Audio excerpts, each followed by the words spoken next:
Bonjour à toutes et tous, bonjour aux lycéens, bonjour aux économistes et journalistes qui sont connectés. Je vois que parmi les inscrits, on a des gens de la Banque d'Angleterre, de la Banque centrale de Tunisie, de la Banque de France, bien évidemment. On est ravis de vous accueillir pour ce 12e e-café, une initiative qu'on a prise puisque vous le savez, la 8e édition du Printemps de l'économie a dû être reportée pour des raisons de crise sanitaire. Donc nous en sommes à ce 12e e-café et c'est une occasion pour inaugurer le grand mécénat de la Banque de France avec le Printemps de l'économie. Je remercie la Banque de France de nous soutenir, un soutien indispensable et ainsi de nous faire bénéficier dans nos futurs événements de son expertise. Donc nous avons aujourd'hui un thème tout à fait d'actualité que Rémi présentera par la suite. Et je vous souhaite donc une bonne conférence et je laisse la parole à Marc. À vous, Marc. Merci. Oui, bonjour à toutes et à tous. Donc Marc Maigry de la Banque de France. Je voulais juste dire en introduction quelques mots avant de céder la parole à Olivier Garnier. En fait, les pouvoirs publics ont lancé fin 2016 ce qu'on appelle une stratégie d'éducation économique et financière. Alors, ça veut dire quoi? Ça veut dire en fait encourager toutes les initiatives qui permettent de développer dans le grand public et pas seulement auprès des experts, notamment la compréhension des termes et des mécanismes économiques, les principaux d'entre eux. L'idée étant que de plus en plus dans notre pays, tout le monde ait les éléments pour bien comprendre les débats économiques et l'actualité. Alors, les pouvoirs publics ont confié un rôle à la Banque de France en la matière, c'est d'être opérateur. Alors, ça ne veut surtout pas dire que la Banque de France doit tout faire. En revanche, ça veut dire qu'elle doit relayer, promouvoir, encourager les initiatives des autres acteurs, dès lors qu'ils respectent un certain nombre de critères, notamment l'aspect pédagogique, la gratuité et la neutralité également. Et par rapport à ces critères et à notre rôle, il nous a paru tout à fait naturel d'encourager et de soutenir le printemps de l'économie. Alors effectivement, cette année est un peu particulière, mais je trouve que vous relevez quand même le défi de très belle façon avec ces e-cafés. Et puis ce n'est que partie remise. Nous sommes vraiment très heureux d'avoir un partenariat avec vous. Et avant de céder la parole à Olivier, je rappelle simplement trois éléments qu'a fait la Banque de France aussi, qui concourent à leur mesure aussi à cette dynamique pour faire partager, mieux comprendre l'économie. D'abord, l'an passé, et bon, Rémi en sait quelque chose, Pierre Pascal aussi, la Banque de France a ouvert Citéco, la Cité de l'économie à Paris, que je vous invite vraiment à aller voir. Elle est rouverte là, donc n'hésitez pas. La deuxième chose, c'est que nous faisons une collection de fiches et de vidéos qui s'appelle les ABC de l'économie, que vous trouvez sur notre site Banque de France et qui s'adresse en fait aux lycéens principalement, aux élèves de classe prépa. Par exemple, on vient de sortir juste là une fiche et une vidéo sur les différentes formes de monnaie, monnaie scripturale, monnaie fiduciaire, commerciale, centrale. On va en sortir une là sur la monnaie digitale. Donc, que des thèmes super sympas, comme vous le voyez, et très funny. Et puis, dernière chose, mais c'est la plus importante, nous avons aussi un partenariat avec l'ensemble des académies métropolitaines et dans les DOM pour, en partenariat notamment avec les inspecteurs et les professeurs, lorsqu'ils le souhaitent, faire des interventions dans les classes ou promouvoir des concours avec les lycéens pour rendre l'économie attractive, contribuer en fait à l'amour de l'économie, on va dire, en tout cas de la compréhension des sujets économiques. Donc voilà, j'en dis pas plus. Merci beaucoup pour votre invitation et notre partenariat et je cède la parole à Pierre Pascal et à Olivier. Merci. Et donc, bonjour à toutes et à tous. Je suis très heureux là, de participer à ce e-café. Bon, j'espère qu'on aura d'autres occasions aussi de se voir sous la forme de tables rondes ou d'autres types d'événements. Donc, ce que je voudrais faire ce matin, c'est un peu dialoguer avec vous sur le sujet des banques centrales, des politiques monétaires. C'est un sujet dont tout le monde parle, mais qui est un peu parfois, qui paraît un peu compliqué.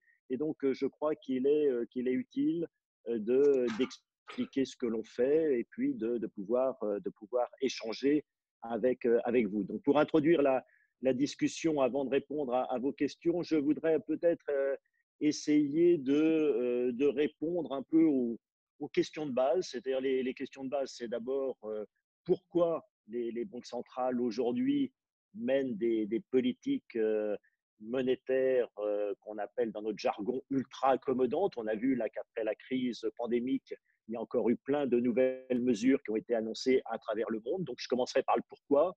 Ensuite, quelques mots sur un peu le comment, c'est-à-dire quelles sont les mesures qui ont été décidées. Qu'est-ce qu'il y a de nouveau dans ces mesures par rapport notamment à la crise de 2008-2009. Troisièmement, même si c'est encore prématuré dans le cas actuel, mais en tout cas, qu'est-ce qu'on peut dire sur l'impact de ces mesures, quelle efficacité.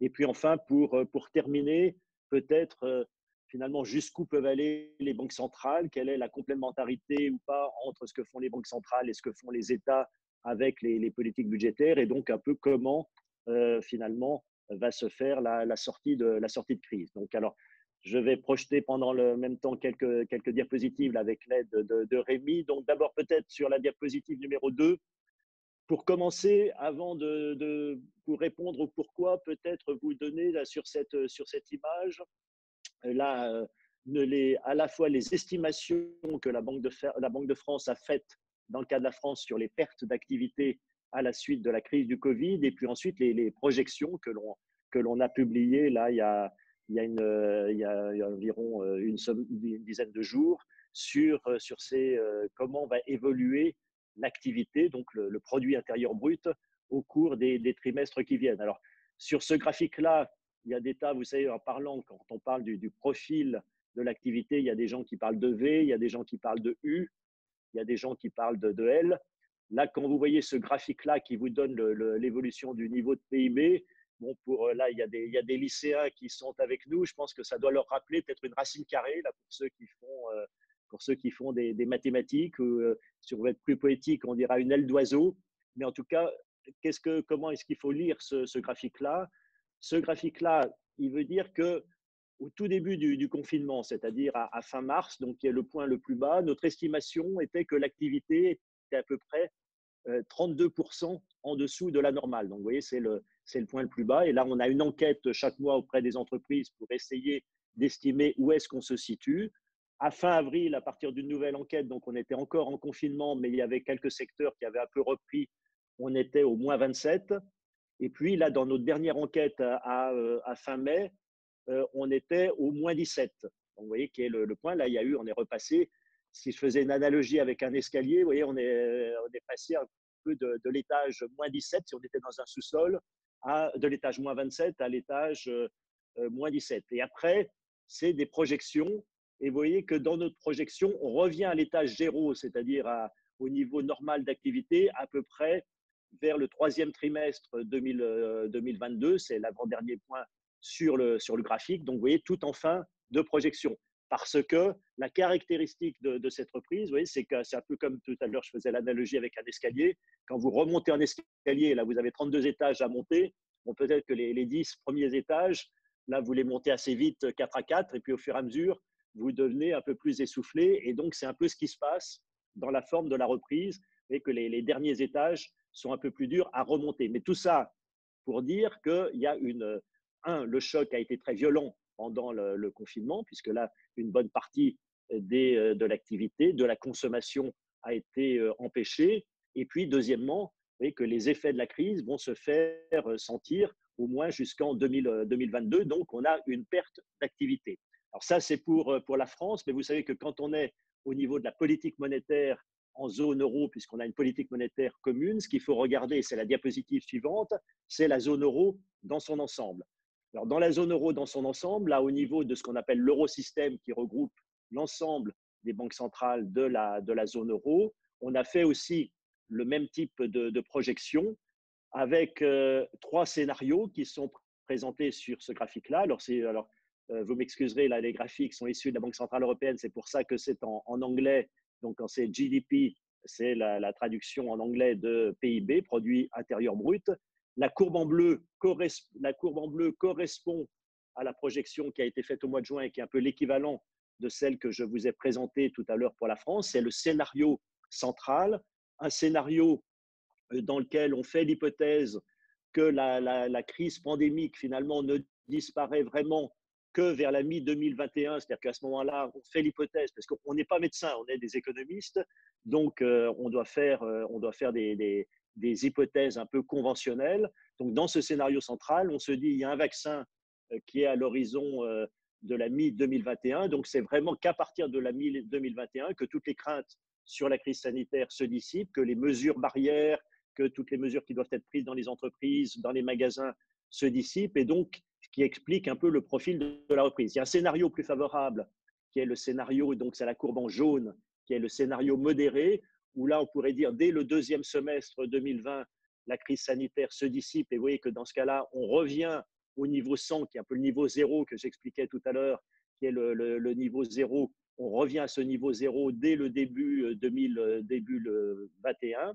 Et puis, on a plutôt la courbe en rouge, là, c'est le scénario dit sévère, qui correspondrait plutôt au cas d'une deuxième vague, notamment à l'automne prochain, à l'automne-hiver prochain, une nouvelle vague pandémique, même si les mesures de confinement ne seraient pas nécessairement les mêmes. Et vous voyez que dans ce cas-là, quand on est encore à fin 2022, vous voyez qu'on est au niveau 95, c'est-à-dire qu'on est encore 5% au-dessous du niveau pré-crise. Et puis, vous avez la courbe en vert qui vous donne un peu la tendance, c'est un peu les projections de la Banque centrale européenne au mois de mars, c'est-à-dire avant le choc du Covid. Et d'un point de vue économique, ce qui est peut-être plus important encore de se comparer au niveau 100, c'est à ce qui aurait été le choc sans la crise du Covid. Et vous voyez que c'est seulement dans le scénario jaune, dans le scénario modéré, qu'on revient en fin de projection vers la courbe verte. Donc, sinon, on a une perte d'activité qui est permanente. Donc, qui dit perte d'activité, dit quand on s'intéresse, puisque nous, Banque centrale, notre mandat, c'est la stabilité des prix, et au niveau de la Banque centrale européenne, on définit la stabilité des prix par une inflation qui est inférieure, mais proche de 2%. Donc, ce qu'on suit de près, c'est l'inflation. Vous avez la courbe en vert qui vous donne ce qui était, avant la crise Covid, le profil de l'inflation que l'on prévoyait. Donc, vous voyez qu'on prévoyait être à fin 2022 avec une inflation aux alentours de 1,6%, donc qui se rapprochait de notre objectif d'inflation de proche de 2%, mais qui n'était pas encore à 2%, au voisinage de 2%. Donc, c'est pour ça que la Banque centrale européenne maintenait une politique monétaire très accommodante. Mais le point à noter, c'est que si l'on accepte la courbe en jaune, donc le scénario modéré, qui revient, vous voyez que dans le scénario jaune, l'inflation revient vers sa trajectoire pré-crise, la courbe en vert. Si vous regardez les courbes en bleu, le scénario central, et la courbe en rouge, qui est un peu le scénario le plus sévère, vous voyez que l'inflation reste en dessous de la courbe en jaune. Donc, on a une inflation encore plus basse que dans ce qui prévalait pré-crise. Et donc, ça, c'est lié au fait que quand vous avez une perte d'activité, qui dit perte d'activité dit aussi plus de chômage, plus de sous-emploi, des taux d'utilisation des capacités de production qui sont plus bas, donc moins de pression à la hausse sur les prix et les salaires. Et donc, c'est ce qui explique cette évolution, cette projection de l'inflation. Donc, on voit que le choc Covid, dans notre analyse, c'est plutôt un choc qui a des effets désinflationnistes, même si ici ou là, dans certains secteurs, on l'a vu sur les prix alimentaires, par exemple, les prix alimentaires ont plutôt augmenté parce qu'il y avait finalement moins d'offres et plus de demandes. En revanche, les prix de l'énergie, là, puisque les gens ne consommaient plus de pétrole et donc d'essence pour leur voiture, ou même il y avait moins de transport en camion et moins d'usines qui fonctionnaient, qui consommaient de l'énergie. Eux, les prix d'énergie se sont effondrés. Mais du point de vue de l'inflation, ce qui compte, c'est le niveau général des prix, même s'il peut y avoir des mouvements de prix relatifs. Alors, face à cette situation, et c'est la diapositive suivante, face à cette situation, la Banque centrale européenne a, dès le mois de mars, annoncé un certain nombre de mesures, et il y a encore eu des nouvelles mesures qui ont été annoncées début juin, là que j'ai résumé sur la diapositive que vous voyez à l'écran, avec l'idée du point de vue de l'eurosystème. L'idée a été de dire, face à ce choc-là, face à une situation où il y avait un certain nombre d'entreprises qui n'arrivaient plus à se financer, ou en tout cas qui avaient besoin d'accéder au crédit, puisque quand vous n'avez plus de revenus liés à vos ventes, vous n'avez plus de chiffre d'affaires.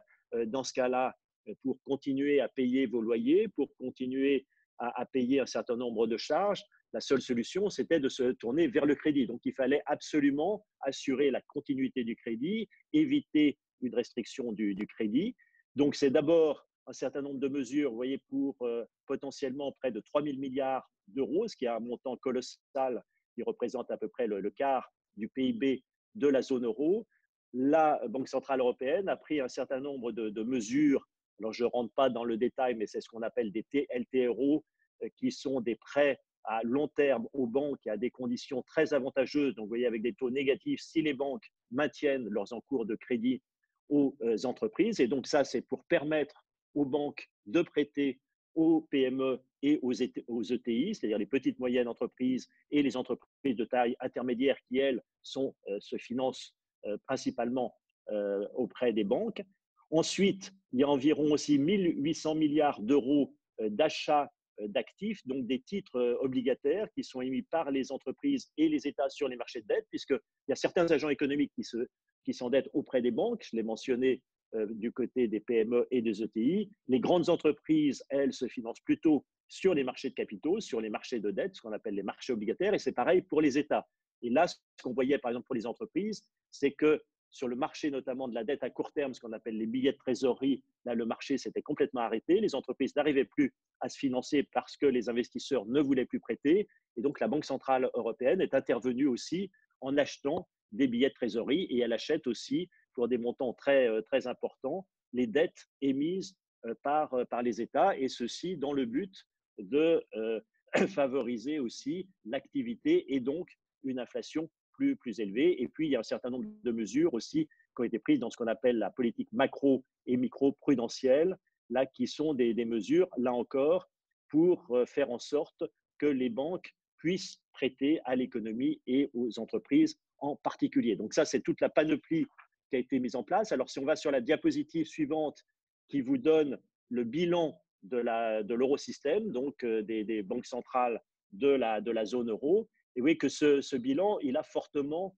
augmenté depuis les milieux des années 2000. Là, vous avez dans l'échelle, donc c'est le total des actifs détenus par l'eurosystème. Vous voyez que le bilan de l'eurosystème en 2006, il était aux alentours de 12-13% du PIB, rapporté au PIB. Aujourd'hui, il est proche de 45% du PIB et il est encore en train d'augmenter puisque la Banque centrale européenne achète des actifs, puisqu'elle fait, là, il y a eu la semaine dernière, justement, les banques ont soumis leur souscription pour ce qu'on appelle les TLTRO. Donc là, le bilan va encore augmenter d'environ 1500 milliards du fait de ces TLTRO. Donc, une très forte augmentation de ce bilan. Vous voyez que la partie d'ailleurs qui a le plus augmenté, ce sont les achats d'actifs. Là, c'est ce qui se situe en haut du graphique. Là, la grosse bosse, les titres détenus à des fins de politique monétaire. Mais en tout cas, ça veut dire, vous voyez, que le bilan a été multiplié quasiment par 4. Alors, là, c'était j'ai vu un peu le pourquoi et le comment. Maintenant, sur quelle efficacité? Alors, avant de voir à aujourd'hui, peut-être un petit retour en arrière sur l'efficacité de la politique monétaire là, durant la période 2014-2018, où là, justement, si vous avez vu sur le graphique précédent, c'est plutôt la deuxième grande vague d'augmentation du bilan de la Banque centrale européenne, c'était à partir de 2014-2015, lorsque les achats d'actifs ont commencé, ce que les Anglais appellent le quantitative easing, l'assouplissement quantitatif. Alors, pour évaluer l'impact de la politique monétaire, c'est toujours un peu compliqué parce que ce que vous observez, c'est ce que finalement, c'est le résultat compte tenu de cette politique monétaire. Mais on ne sait pas ce qui se serait passé s'il n'y avait pas eu les mesures mises en place par la politique monétaire. Parce qu'on pourrait dire, certains disent, mais regardez, l'inflation est encore sensiblement en dessous de 2%, donc ça veut dire que la politique monétaire ne marche pas. Alors là, l'exercice qui a été fait par les équipes de la Banque centrale européenne, c'est à partir de modèles, c'est de simuler ce que l'on aurait observé s'il n'y avait pas eu toutes les mesures de politique monétaire. Là, je ne détaille pas, mais qui sont décomposées entre donc, les TLTRO, j'en ai parlé. APP, c'est les programmes d'achat d'actifs. En vert, c'est la politique de taux d'intérêt avec les taux d'intérêt négatifs. Et puis le rouge, c'est ce qu'on appelle la forward guidance. Mais là, je ne rentre pas dans ce détail. Mais ce que vous voyez, la courbe en bleu foncé, celle du haut, c'est l'évolution observée du PIB et des prix à la consommation sur le graphique de droite. Et la courbe en pointillé, c'est à partir des modèles ce qu'aurait été l'évolution du PIB s'il n'y avait pas eu toutes les mesures prises entre 2014 et 2018 par la Banque centrale européenne. Et vous voyez qu'en cumulé, quand vous cumulez, ça veut dire que la politique monétaire a contribué à ce que le PIB soit environ 2,5 points au-dessus de ce qu'il aurait été s'il n'y avait pas eu ces politiques économiques, ces politiques monétaires. Et pour l'inflation, c'est aux alentours de 1,25. Donc là, c'est ce que l'on aurait eu aussi en l'absence de politique monétaire. Vous voyez que l'inflation aurait été plus basse d'environ 125 points de base. Donc, ça montre que la politique monétaire a une certaine efficacité. Après, ce n'est pas un instrument magique, donc ça ne veut pas dire que ça élimine complètement, vous voyez, que ça fait que ça élimine complètement le chômage ou que ça ramène tout de suite l'inflation à 2%, mais en tout cas, ça a de l'efficacité. Un autre élément, maintenant, si on regarde, et en regardant aussi sur la période la plus récente, c'est l'évolution du crédit aux entreprises, qui est, comme je l'ai dit tout à l'heure, tout à fait essentiel. Vous voyez qu'alors qu'à la suite de la crise de la zone euro, là, en 2012-2013, un peu partout, il y avait eu une contraction du crédit. Il n'y a qu'en France, d'ailleurs, où le crédit, vous voyez, plutôt est resté, on a tangenté zéro de croissance, mais on n'est jamais passé en territoire négatif, mais partout ailleurs, y compris en Allemagne, et que vers 2013-2014, il y avait une baisse du crédit aux entreprises. Les mesures qui ont été prises à partir de 2014, vous voyez, ont conduit à ce que le crédit reparte. Et vous voyez que si vous regardez à l'extrême droite du graphique, vous voyez que grâce aux mesures les plus récentes, ce que j'appelais tout à l'heure le soutien pour que pendant la crise du Covid, les entreprises continuent d'être financées et puissent compenser leur perte de revenus par un recours au crédit. Vous voyez qu'il y a une forte hausse du crédit. Par exemple, en France, on a une hausse du crédit qui est proche de 9%, au-dessus même de 9%, donc qui est la plus forte hausse dans l'ensemble de la zone euro. En matière de taux d'intérêt aussi, puisqu'un des canaux de transmission de la politique monétaire, elle agit au départ sur les taux courts, mais elle vise à se transmettre sur les taux longs, et notamment aussi quand on achète des emprunts d'État, c'est pour faire en sorte que les taux ne montent pas et restent les plus bas possibles. Vous voyez qu'en mars, au début du choc Covid, en mars 2020, dans tous les pays de la zone euro, à la fois dans les pays cœurs, type Allemagne, qui est la courbe du bas où les taux sont les plus bas, et puis dans les pays dits périphériques, comme Espagne et Italie, les courbes en vert et rouge, et puis aussi en France, vous voyez qu'il y avait eu des petites, alors on pourrait appeler ça des tensions, mais bien sûr, c'était pas les taux restaient bas, mais ceci dit, lorsque vous avez une contraction de l'activité, il est mieux de maintenir des taux bas pour éviter que le coût du crédit se renchérisse. Et donc, à partir de la mi-mars, vous voyez qu'il y a eu des mesures qui ont été prises, qui ont eu un effet assez net sur les taux des emprunts d'État. Bon, après, il y a toujours un peu de volatilité, mais vous voyez qu'aujourd'hui, à peu près dans tous les pays, si on compare au taux de janvier, on est revenu à peu près partout à des taux qui sont voisins de ceux qui prévalaient avant la crise du Covid. Et ceci, bien sûr, c'est une contribution de la politique monétaire qu'on peut voir aussi sur la diapositive suivante. Au lieu de raisonner là sur les taux dans chaque pays, ce que l'on fait aussi, on calcule une sorte de taux d'intérêt moyen dans l'ensemble de la zone euro en pondérant chaque pays par le poids de son PIB. Ce que vous voyez sur le graphique, surtout si vous regardez donc le graphique en haut à droite, vous voyez qu'à nouveau, ce qu'on voit, c'est qu'en mars, il y avait eu une tension. La courbe en rouge, elle représente un peu, donc ça, c'est la courbe taux, c'est la courbe, ce qu'on appelle les taux OIS, qui sont les taux sans risque. Alors que pour les taux souverains, il y a toujours un petit risque lié à un petit risque de crédit. Et donc, on compare les deux.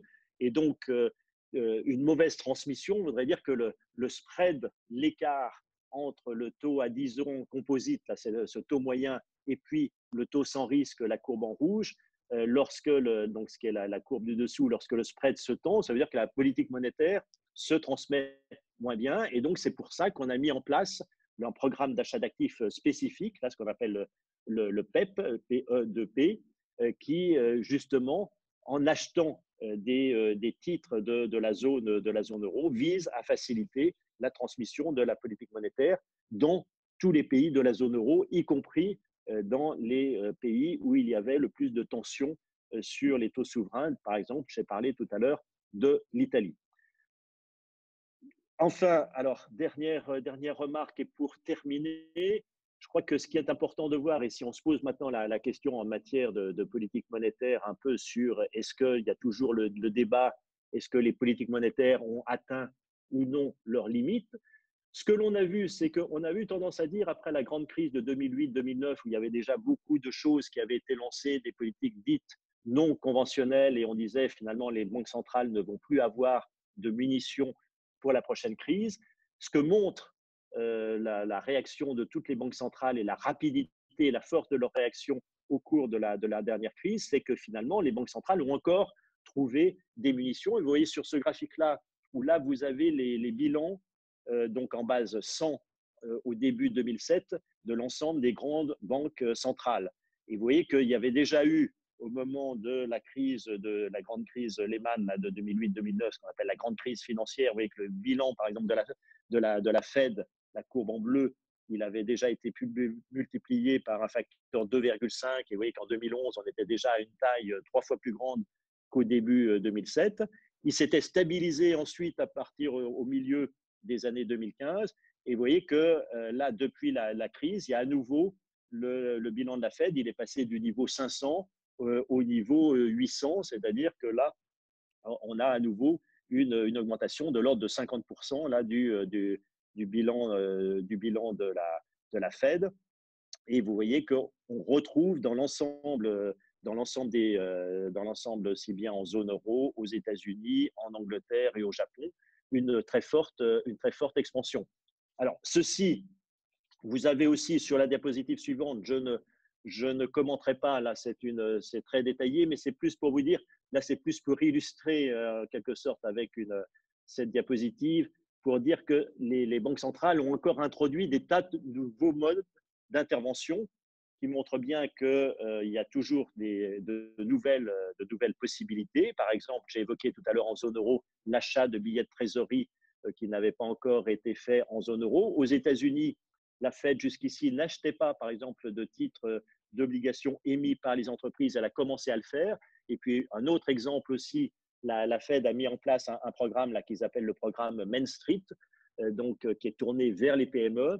Et la Fed achète maintenant des portefeuilles de prêts aux PME qui étaient donc des portefeuilles de prêts consentis par les banques. C'est un type d'opération nouvelle. Donc, plein d'opérations nouvelles. Alors, ceci dit, et je terminerai par là, je crois que le point, c'est que les banquiers centraux ont tendance à dire très souvent, et le répètent, la banque centrale, la politique monétaire, elle peut beaucoup de choses, mais elle ne peut pas tout, et elle ne doit pas être ce que l'on dit souvent en termes anglo-saxons, the only game in town, c'est-à-dire ne pas être le seul instrument. Il faut aussi que les États, notamment via leur politique budgétaire, via leur politique structurelle, jouent leur rôle pour favoriser la croissance, pour favoriser la reprise. Et donc, sur la dernière diapositive que vous avez à l'écran, je crois ce sur quoi je voudrais insister, c'est finalement le type de scénario que l'on peut avoir selon ce qui se passe en matière de politique budgétaire et de politique monétaire. Et que on peut avoir des scénarios qui très, très défavorables et d'autres qui sont plus favorables. Le bon scénario, c'est celui-là qui est le carré vert qui se trouve au nord-est, dans le cadran nord-est du graphique. C'est le scénario dans lequel, tout en étant indépendante, la Banque centrale et la politique budgétaire jouent chacune leur rôle, c'est-à-dire la Banque centrale, et c'est ce qui est fait aujourd'hui, vise à atteindre son objectif d'inflation, mais comme l'inflation aujourd'hui, on a vu qu'il y avait un choc des inflationnistes, donc elle maintient des politiques monétaires ultra accommodantes, des taux qui restent négatifs, des achats d'actifs pendant une longue période. Elle le fait non pas pour, et ça c'est ça qui est important, elle le fait en toute indépendance et elle le fait non pas pour aider les États à faire toujours plus de déficit public, mais vous voyez qu'il n'y a pas de conflit. En faisant ça, en même temps, elle permet aux États de se financer à des taux zéro, voire négatifs. Et dans ce cadre-là, les États doivent aussi jouer leur rôle. Il y a eu, et ça c'était nécessaire face à cette crise, les États sont intervenus pour soutenir l'activité. Donc il y a une hausse des dettes publiques. Alors la question en même temps, la dette publique, elle ne peut pas augmenter indéfiniment, mais là on était dans un cas où il fallait que la dette publique augmente. Et là, on a eu les deux politiques, en quelque sorte, cette combinaison des deux qui peut conduire à ce que j'ai appelé ici une reflation soutenable, c'est-à-dire une inflation qui reviendrait vers l'objectif de proche de 2% et avec une croissance qui soit soutenable, avec une inflation après qui se stabilise au voisinage de cette zone, mais avec une banque centrale qui le fait de manière indépendante. Alors après, on a des scénarios, les autres scénarios, eux, sont des scénarios défavorables. Il y a le scénario de consolidation déflationniste, là qui serait le scénario dans lequel finalement les États s'engageraient trop tôt dans une consolidation budgétaire, c'est-à-dire dans une politique de réduction de leur déficit public et de désendettement, et qui pourrait dans ce cas entraîner des pressions déflationnistes sans que la Banque centrale soit en position d'intervenir. Donc ça, c'est le cadran bleu. Vous avez le cadran jaune là, qui est au sud-ouest. Donc c'est la spirale dette-déflation là qu'on a connue un peu dans les années 30. C'était un peu ce qu'on appelle la debt deflation qui avait été théorisée par un économiste là, qui s'appelle Fisher à cette époque-là. Là, c'est plutôt une causalité qui va on a de la déflation, donc avec des baisses de prix. Ces déflations conduisent notamment, puisque les taux d'intérêt nominaux ne peuvent pas descendre beaucoup en dessous de zéro, ça conduit à des taux d'intérêt réels qui sont très élevés et qui sont plus élevés que, dans ce cas-là, la croissance économique. Et donc, on a un effet boule de neige de l'endettement public et donc avec une spirale négative, avec plus de déflation qui conduit à plus de dettes. Ce plus de dettes conduit nécessairement à des politiques plus restrictives et donc avec un cercle vicieux. Et on a l'autre cercle vicieux qui est dans l'autre sens, qui est la courbe, le carré rouge, là qui est plutôt la causalité inverse. Là, je disais dans le carré jaune, c'était plutôt la causalité qui va de la déflation vers l'alourdissement du poids de la dette. Là, c'est plutôt le cas où il y aurait toujours plus d'endettement public financé dans ce cas-là par une banque centrale qui serait sous domination de l'État et donc qui, la banque centrale finalement, au lieu d'être indépendante et de chercher uniquement à remplir son mandat de stabilité des prix, mènerait une politique dans ce cas-là qui se viserait avant tout à faciliter le financement de la dette et donc il y a toujours plus d'endettement public, toujours plus de création monétaire et même s'il y a de l'inflation, dans ce cas-là, la banque centrale ne resserre pas la politique économique et donc là, cette fois-ci, on finance en quelque sorte avec de la monnaie de singe la dette publique et donc on a des situations que l'on a connues dans l'histoire ou plus récemment dans certaines économies émergentes d'ailleurs, où plus personne d'ailleurs ne veut détenir de la monnaie dans ce type de situation. On a plutôt à terme de l'hyperinflation et donc c'est le cadran rouge. Donc la conclusion, c'est que dans une situation comme aujourd'hui où on a à la fois une combinaison de dette publique élevée et une inflation qui reste inférieure à sa cible, vous voyez qu'il y a moyen de converger vers un bon scénario qui est le scénario vert, mais il y a aussi un certain nombre de risques si justement la combinaison des politiques économiques n'est pas optimale. Voilà un peu ce que je voulais dire en introduction et donc maintenant je suis à votre disposition pour répondre à toutes vos questions. Alors, je vais démarrer par la première question qui a été posée sur l'impact des politiques monétaires qui ont été menées au niveau de la zone euro. Disposez-vous d'évaluation de l'impact de la politique monétaire dans chacun des pays de la zone euro? Alors, là, sur cette question-là, après, il y a des études qui sont faites dans chaque pays. Donc là, au niveau, si je prends du point de vue de l'économie française, je dirais que ça serait par rapport aux chiffres que je vous ai montrés, là, notamment sur la période 2014-2018. Là, les effets en contrefactuel sont plutôt, la France est souvent assez représentative de la zone euro, assez proche.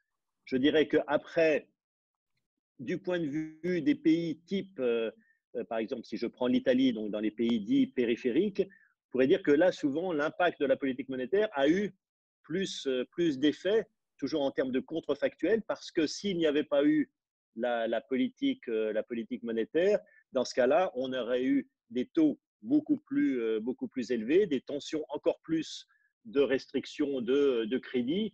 Et donc, on peut dire que ce sont plutôt les pays de la périphérie qui ont le plus bénéficié de la politique monétaire menée en zone euro. À l'inverse, donc à l'opposé, le pays qui a sans doute le moins bénéficié, ça ne veut pas dire qu'il n'y a pas eu d'effet du tout, mais celui qui a sans doute le moins bénéficié de la politique monétaire menée, en tout cas au cours, là je parle sur la période récente, ça ne veut pas dire que c'est sur toute l'histoire de la zone euro, ça serait plutôt l'Allemagne qui avait déjà des taux très bas et qui, même en l'absence d'une politique monétaire ultra accommodante, aurait sans doute bénéficié de taux très bas. Donc c'est comme ça un peu que je verrai les choses.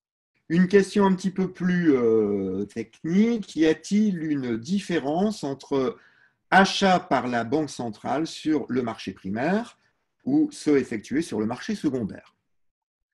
Oui, alors, premièrement, déjà, au niveau de l'eurosystème, donc la BCE n'est pas autorisée à acheter sur le marché primaire. Donc, tous les achats se font sur le marché secondaire. Pourquoi d'ailleurs, pourquoi il y a cette distinction? Tout d'abord, il y a une question, comme vous le savez sans doute, donc le financement monétaire est interdit par le traité. Ça, ce n'est pas une décision de la Banque centrale européenne, ce sont les citoyens de la zone euro et donc par leurs représentants élus qui ont, dans le cadre du traité ratifié dans la Constitution, donc qui ont mis cette interdiction du financement monétaire. Déjà, quand vous achetez sur le financement, sur le marché primaire, vous voyez que dans ce cas-là, pourquoi on dit que ça s'apparente à du financement monétaire? C'est un peu dans ce cas-là comme si vous aviez un peu une autorisation de découvert et vous pouvez tirer sans demander à votre banquier. C'est-à-dire que normalement, quand vous empruntez, il y a un peu une décision. Et donc là, ça serait quelque chose d'un peu automatique. Et puis surtout, ce qui est peut-être plus important entre le marché primaire et le marché secondaire, c'est que lorsque la Banque centrale achète des titres publics, elle veut acheter au prix du marché. C'est-à-dire qu'il s'agit qu'on ait quand même des prix observés. Si on n'achetait que sur le marché primaire, dans ce cas-là, les prix auraient beaucoup plus à quel prix on achèterait, et que ça devient, là, on achète sur un marché et donc on laisse se faire le fonctionnement du marché. Bien. Une autre question qui est arrivée par Twitter d'ailleurs. Quelqu'un qui dit que, à son avis, les politiques monétaires des banques centrales menées actuellement ressemblent très fortement aux mesures prises après la crise financière, alors que la crise sanitaire n'est pas de même nature que la crise financière. Y a-t-il eu des mesures spécifiques, ciblées, sur la spécificité de la crise sanitaire? Oui, bon, c'est une excellente question. Là, je n'ai pas eu le temps tout à l'heure de rentrer dans le détail, mais j'ai dit qu'il y avait eu des nouveaux types de mesures qui avaient été prises. Une des priorités, si je prends d'abord dans le cas de la zone euro, parce que la caractéristique, si je compare les deux crises, 2008-2009, c'était une crise qui avait plutôt son origine dans le système financier. Et donc là, c'était le système financier était à l'arrêt. Donc les premières touchées, c'était les banques, le système financier. Et donc les mesures ont été plutôt tournées remettre en fonctionnement le système financier pour que le système financier puisse continuer à financer les entreprises. Et donc, vous voyez, les entreprises étaient plutôt le deuxième maillon de la chaîne. Cette fois-ci, c'est plutôt l'inverse. Les acteurs qui sont touchés en premier, ce sont les entreprises dont l'activité s'est arrêtée ou a été quasiment à l'arrêt. Et donc, la politique a plutôt veillé à ce que finalement les entreprises puissent bénéficier des financements, aussi bien donc par les banques, comme je l'ai évoqué tout à l'heure, et donc c'est des mesures de type TLTRO que j'ai évoqué pour assurer que les banques soient bien en mesure de continuer de prêter. Il y a eu aussi par ailleurs, souvent c'est accompagné de mesures qui sont prises par les États. Donc si je prends dans le cas de la France, il y a ce qu'on appelle les PGE, les prêts garantis par l'État. Il y a une centaine de milliards d'euros qui ont été accordés aux petites et moyennes entreprises et aux TPE et avec une garantie de l'État. Et après, justement, ce qui permet notamment aux banques, puisque les banques, elles ont besoin, pour faire des prêts, elles ont besoin de liquidité, c'est la liquidité fournie par la Banque centrale. Et donc, on a vu aussi un certain nombre de dispositifs mis en place. Un autre exemple que j'ai citées, c'est sur et une mesure qui n'avait pas été mise en place en zone euro en 2008-2009, c'est pour aider au financement des entreprises. Là, les billets de trésorerie qui sont pour financer leur trésorerie, les grandes entreprises vont sur les marchés. Normalement, c'est plutôt les investisseurs, par exemple, ce qu'on appelle les EPCVM monétaires qui achètent ce type de papier. Là, comme il y a toujours la crainte dans ce cas-là, en se disant, tiens, est-ce que les entreprises ne vont pas faire défaut? Donc, le marché s'était un peu arrêté et donc la Banque centrale est intervenue aussi sur ce marché. Donc, des nouvelles mesures adaptées à la crise, à une crise qui, comme je l'ai dit, cette fois-ci, le cœur des acteurs touchés n'était plus le système financier, mais les entreprises. Une question qui porte un petit peu sur la nature des politiques monétaires qui peuvent être menées par les banques centrales. Les banques centrales peuvent-elles inciter aux investissements de relocalisation des productions? La Banque centrale, c'est pas son. Enfin, il faut bien faire la distinction entre ce qui relève d'une banque centrale et ce qui relève des États dans le cadre de la politique budgétaire. La Banque centrale, je l'ai dit plusieurs fois, elle est indépendante avec un mandat qui porte sur l'inflation. La contrepartie de cette indépendance et d'avoir un mandat restreint, c'est qu'après tous les choix de savoir, par exemple, s'il vaut mieux donner de l'argent à tel type de secteur plutôt que tel autre, à tel type d'investissement plutôt que tel autre, ça ne relève pas de la Banque centrale, ça relève des élus, ça relève des gouvernements, des parlements, c'est à eux de faire ces choix. La Banque centrale, elle assure la liquidité, c'est-à-dire qu'elle assure qu'on puisse financer les investissements. Après, ce sont aux États, au Parlement de décider quel type d'investissements doivent être faits. Une question sur l'augmentation du bilan de l'eurosystème peut-elle entraîner un risque pour la stabilité financière? Alors, là aussi, c'est une très bonne question. Lorsqu'on mène la politique monétaire, et même aussi bien quand on était dans les politiques dites conventionnelles, c'est-à-dire quand le principal instrument était le taux d'intérêt, mais aujourd'hui, puisque les taux d'intérêt là, sont déjà négatifs, et donc là, c'est pour ça qu'on est obligé d'utiliser aussi d'autres instruments, et notamment via les achats d'actifs, via les TLTRO, donc plutôt qui agissent sur la taille de notre bilan. Bon, quels que soient les outils de politique monétaire, il y a toujours un arbitrage avec, il y a des coûts et des bénéfices. En économie, vous savez, on dit toujours, il n'y a pas de repas gratuit, il n'y a pas de free lunch. Et donc, toute politique a des avantages et des inconvénients. Et donc, ce que l'on sait, c'est que quand on mène le type de politique que l'on mène actuellement, avec par exemple des achats massifs d'actifs, ça peut entraîner des risques sur la stabilité financière. Ça peut entraîner des taux, de même que des taux très bas peuvent inciter, et c'est un peu ce qu'on cherche à faire aussi, mais il y a toujours jusqu'à quel point c'est inciter à une prise de risque excessive. On veut que les agents, pour investir, il faut prendre du risque. Donc, et dans les situations de crise comme aujourd'hui, tout le monde est peut-être parfois trop frileux, et donc on veut un peu sortir de cette frilosité, mais il y a un risque que, en tout cas sur certaines classes d'actifs, d'avoir un excès de risque, et donc il faut peser le pour et le contre. Alors, par ailleurs, c'est pour ça qu'on a développé ce qu'on appelle la politique macro-prudentielle à côté de la politique monétaire. La politique macro-prudentielle vise justement à intervenir sur certains segments du marché pour, là où il pourrait y avoir des risques de stabilité financière, utiliser en même temps d'autres instruments. Par exemple, en France, on avait mis en place ce qu'on appelle le coussin contracyclique.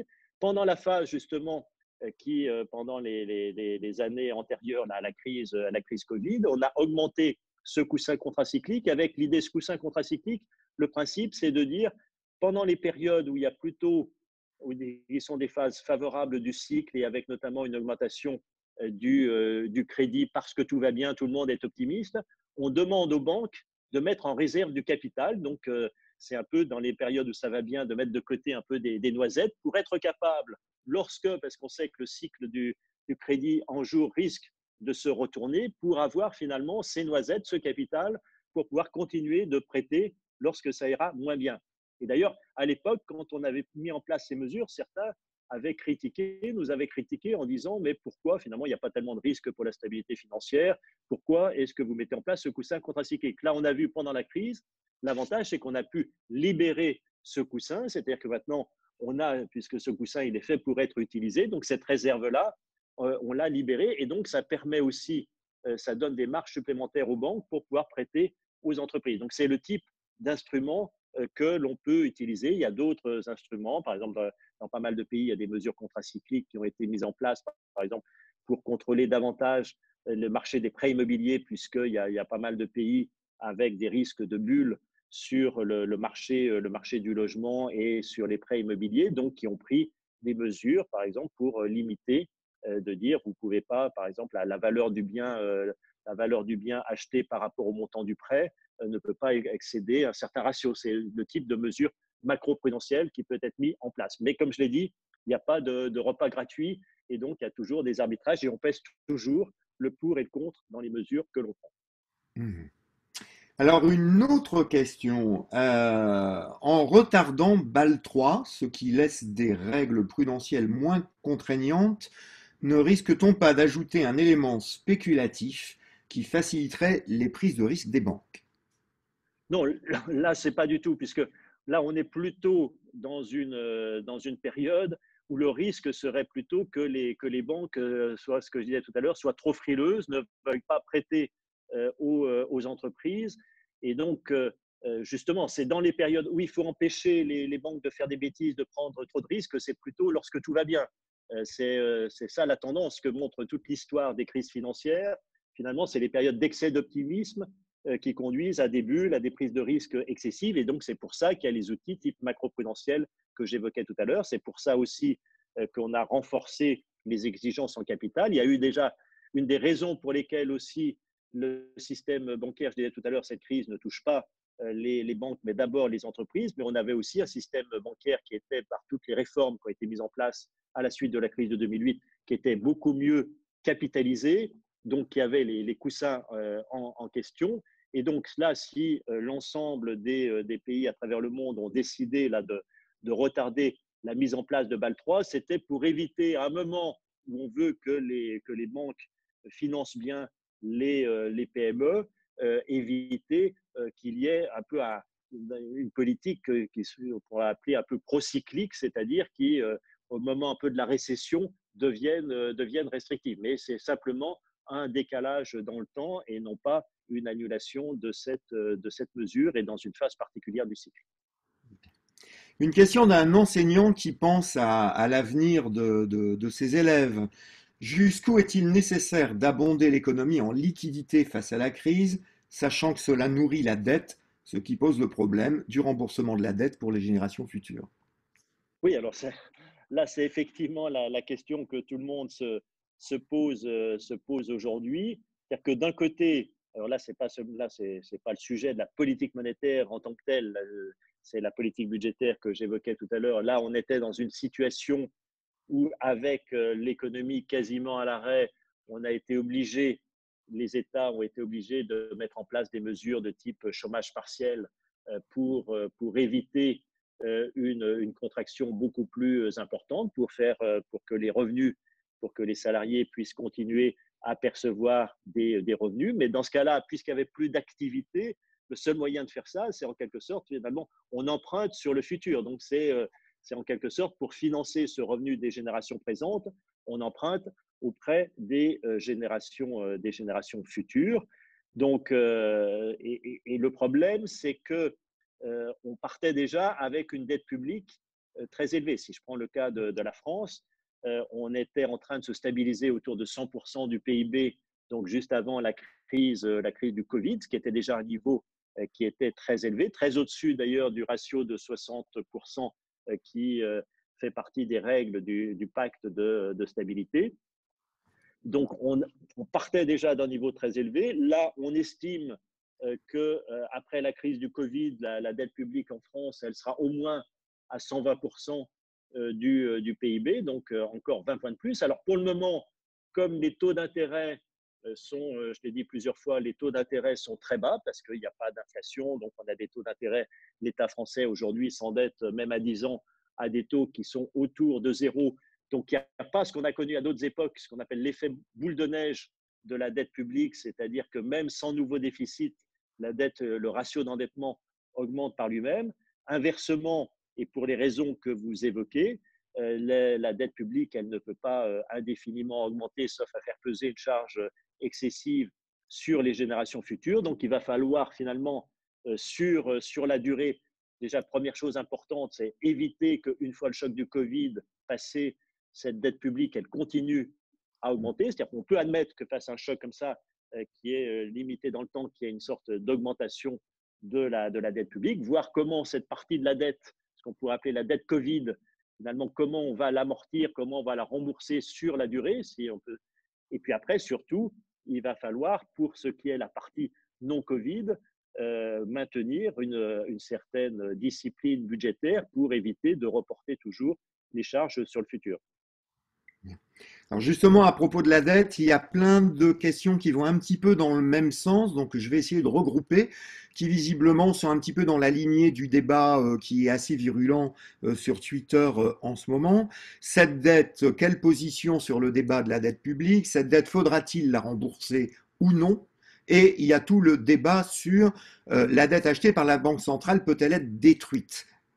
Que dire sur D'accord, oui, oui, oui. Alors c'est un débat, effectivement. la Actuellement, destruction? il y a beaucoup de questions. Alors d'abord, la dette, faudra-t-il la rembourser? Bon, si vous regardez l'histoire, bon, la dette, il faut la rembourser. Après, il y a première solution, ce qu'on a vu parfois dans l'histoire, ou encore récemment, par exemple en Grèce, où parfois il y a des restructurations de dette publique. Dans ce cas-là, c'est une sorte de défaut. Donc, ce sont les détenteurs de la dette publique qui se retrouvent, ils croyaient détenir 100 de dette publique, ils se retrouvent avec quelque chose qui vaut moins. Il faut voir que les détenteurs de la dette publique, même si au départ, ce sont plutôt des investisseurs, des fonds d'investissement qui achètent la dette publique, mais après, ça se retrouve, c'est les contrats d'assurance vie, ce sont les OPCVM, ce sont les banques en détiennent aussi, et donc les déposants des banques. Donc, lorsque il y a, est-ce qu'il y a un défaut,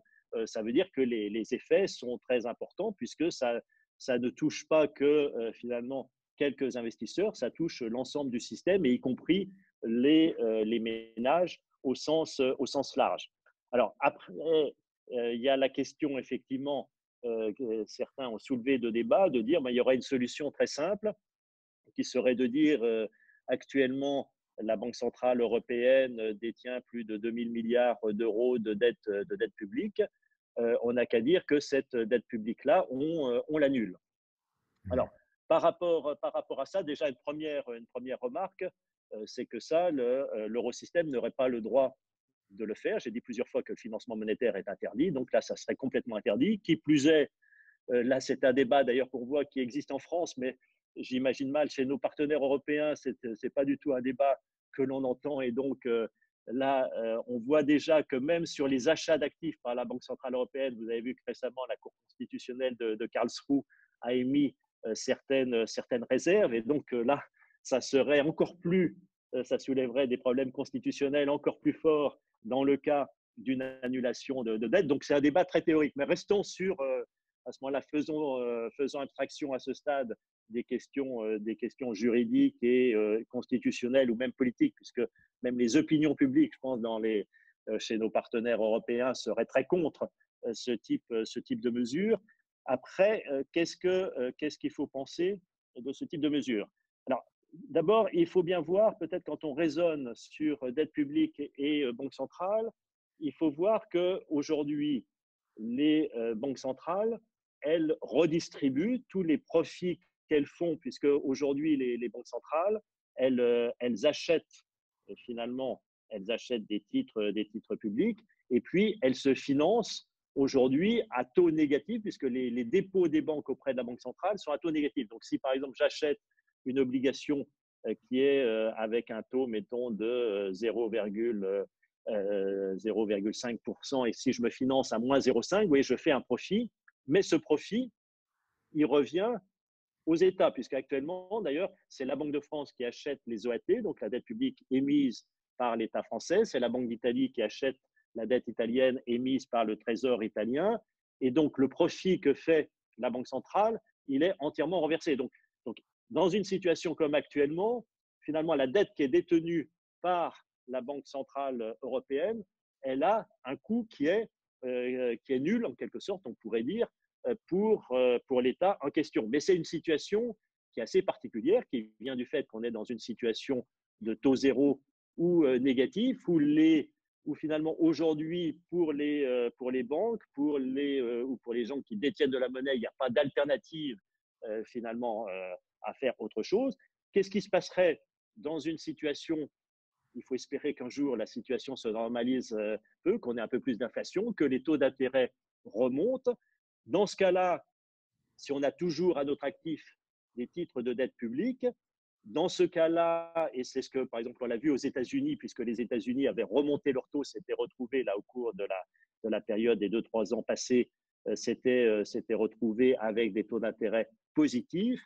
Et donc, ça veut dire qu'au passif de la Banque centrale, en face des titres de dette qui étaient détenus par la Réserve fédérale, il y avait toujours ce qu'on appelle les réserves, donc les dépôts des banques commerciales auprès de la Banque centrale, mais qui, cette fois-ci, étaient rémunérés au taux qui était au taux du marché monétaire. Parce que pour pouvoir contrôler les taux d'intérêt, si vous ne rémunérez pas les réserves, ces réserves, elles vont partir partout, elles vont alimenter, dans ce cas-là, l'économie. Vous n'arriverez plus à contrôler les taux d'intérêt et donc à contrôler l'inflation. Et donc, du point de vue, dans ce cas-là, qu'est-ce que ça veut dire? Ça veut dire que, du point de vue, si vous consolidez en quelque sorte le bilan de la Banque centrale avec le bilan de l'État, donc par exemple, si je prends ici, si je me place dans le cas des États-Unis, dans ce cas-là, vous voyez que la Banque centrale, c'est finalement comme si on finançait, on remplaçait du financement, par exemple, si elle achète de la dette à long terme et si la Banque centrale se finance avec des réserves,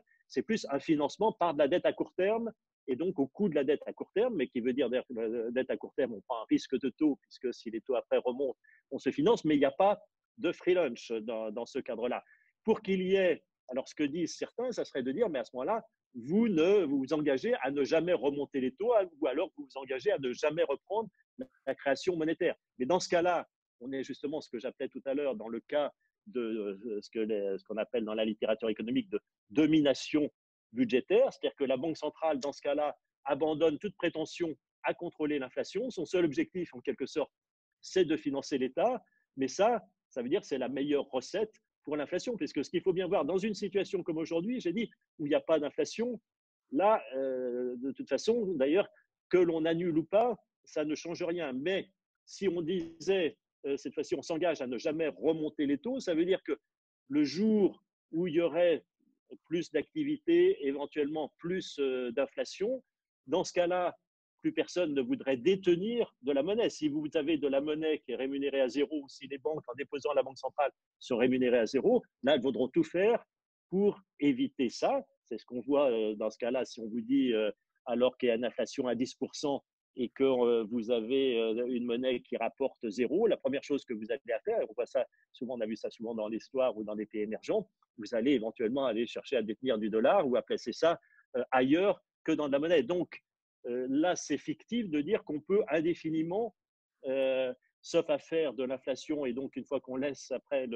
sortir un peu, qu'on est dans cette spirale où on est toujours obligé, en imprimant toujours davantage de monnaie pour essayer de financer les déficits publics, les déficits publics, dans ce cas-là, on se retrouve dans une situation d'inflation. Donc, soit, pour conclure, soit on est dans une situation où l'inflation reste basse, mais à ce moment-là, ça ne sert à rien d'annuler la dette, soit sinon, on est dans une situation où, et ce qui arrivera sans doute tôt ou tard, où il y aura un peu plus d'inflation. Et là, si on s'engage complètement, on se lie les mains à ne jamais remonter les taux ou à ne jamais reprendre la création monétaire qui a été faite, à ce moment-là, plus personne ne voudra détenir de la monnaie et donc on sera en situation d'inflation et très vite d'hyperinflation.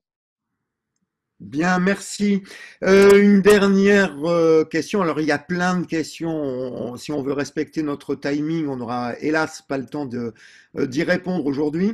Deux questions qui vont un petit peu dans le même sens. Quels sont les grands débats et quelles sont les positions qui sont défendues par les différents pays au sein du Conseil des gouverneurs?